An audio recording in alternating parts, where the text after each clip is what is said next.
Des tensions, des menaces et même des agressions. La cohabitation reste difficile dans plusieurs villes entre les taxis professionnels et les VTC, véhicules de transport avec chauffeur. Les premiers accusent les seconds de concurrence déloyale et des situations parfois dégénèrent en pleine rue. À La Rochelle, Erwan Brem et Christelle Arfel.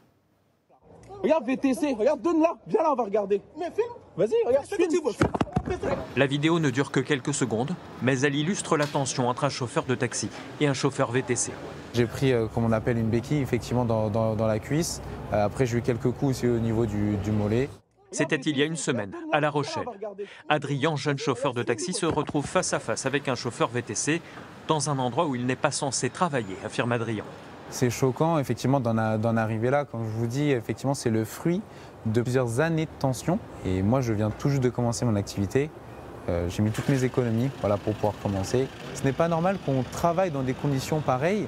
Depuis plusieurs mois, la situation se crispe à La Rochelle, comme dans de nombreuses petites villes françaises. Comme dans la ville de Moutier, où la tension entre les deux professions a dégénéré. Voitures VTC incendiées et affrontements entre taxis et VTC. À La Rochelle, les taxis alertent contre la présence illégale de chauffeurs sur plateforme, comme Uber, notamment à côté de la gare.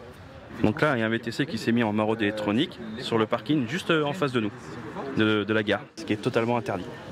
On paye un droit de stationnement pour être sur la voie publique. Le VTC ne peut travailler que sur réservation au départ de sa base. Voilà.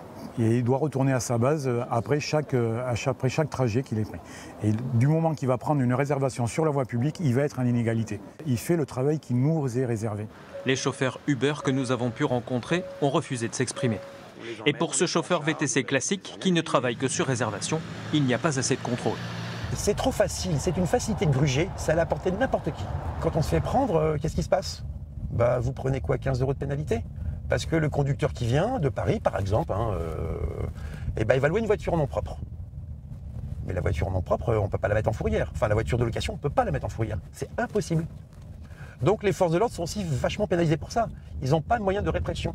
Le parquet de La Rochelle a ouvert une enquête pour exercice illégal de la profession de taxi contre la société Uber et 14 de ses chauffeurs VTC en Charente-Maritime.